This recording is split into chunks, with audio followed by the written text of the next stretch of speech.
चले कि कोई नहीं रहा तो सतयुग किसके लिए लाया जाए?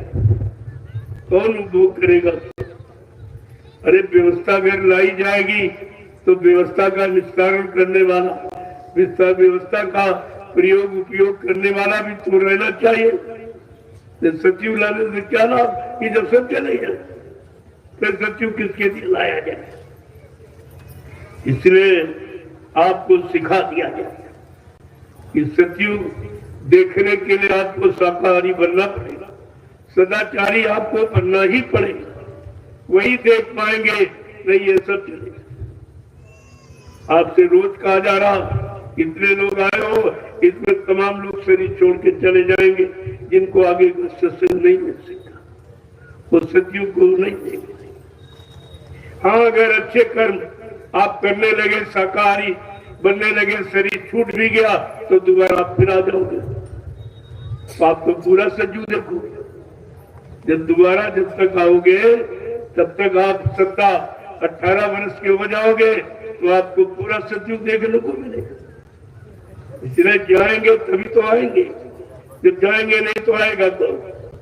ये तो जाना आना यहाँ का नियम है और इसी नियम में अपना काम कर लिया जाएगा। आना जाना तो होना ही, इसे नहीं रोक सके और अभी तक आते जाते रहे, लेकिन अब आपका आना जाना कुछ विशेष तरीके का होगा। अब आओगे तो सतयुग में, तो सतयुग का आनंद लोगे। क्योंकि जिनको रहना है या रहने की इच्छा है कि भाई सतयुग देखेंगे, बाबा जी का कैसे सतयुग है, इसका मतलब वो रहना चाहते, और जिनको नहीं रहना वो कहते कलयुग ठीक है। वो कलयुग ठीक कहते हैं कि जब तक कलयुग रहेगा मालिक धरा पर रहेंगे, लेकिन सतयुग आने पर उनका काम हो जाएगा, वो अपने धाम चले जाएंगे। तभी आपसे कहा गया था सतयुग तो आएगा, लेकिन सतयुग आने पर तुमको अपनी प्रिय वस्तु खोनी पड़ेगी। ये गुरु प्रिय वस्तु है, ये काम करके चले जाएंगे। तो जिनको सतयुग लेना है वो सतयुग की कामना कर रहे हैं, सतयुग मिल जाएगा, और जिनको घर जाना चले जाएंगे। ये तो अपनी बड़ी विचारधारा है कि तुम्हारी विचारधारा रहने की या बार बार आने की या सतयुग देखने की या सुख आनंद लेने की है या अपने घर जाने की। ये तो निर्णय आपको लेना कि तुम्हें करना क्या है। तुम्हें घर जाना है, यहाँ रहकर सतयुग देखना।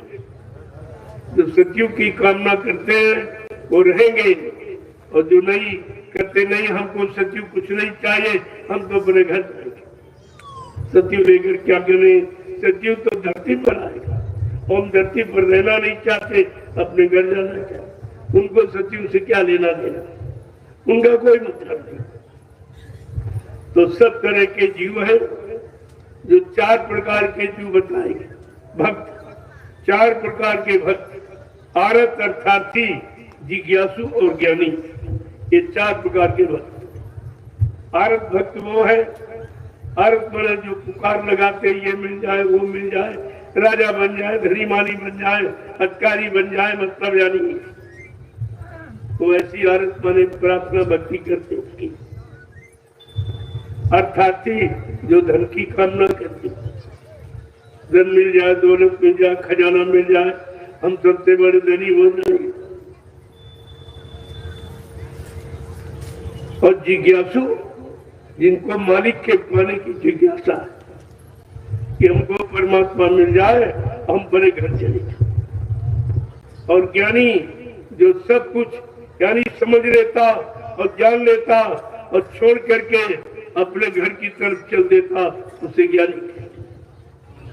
इसीलिए सबका अर्थ आरत भक्त में द्रौपदी ने पुकार लगाई थी कि साड़ी बढ़ा दो, हम नंगा, हमारा शरीर नंगा नहीं। नंगी तो तू पैदा ही हुई थी, अगर कुछ मांगती तो कोई अच्छी चीज मांग लेती, लेकिन उसने जो मांगा उसको मिला। और अर्थार्थी ध्रुव ने अटल राज्य मांगा तो बेचारे अटल हो गए, लेकिन वो भी नहीं जा पाए।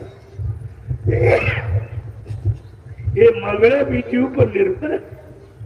किस दरबार में क्या मांगा जाता है? ये सदगुरु का दरबार है, इसमें आप क्या लेने क्या मांगने के लिए आए?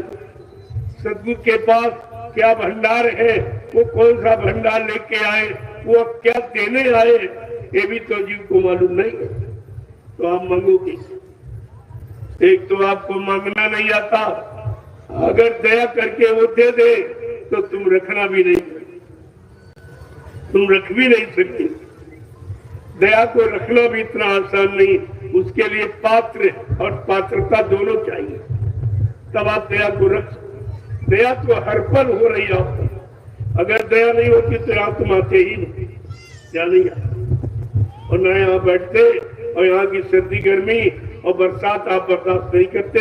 ये दया ही करना, दया का इतना बड़ा काम देखिए,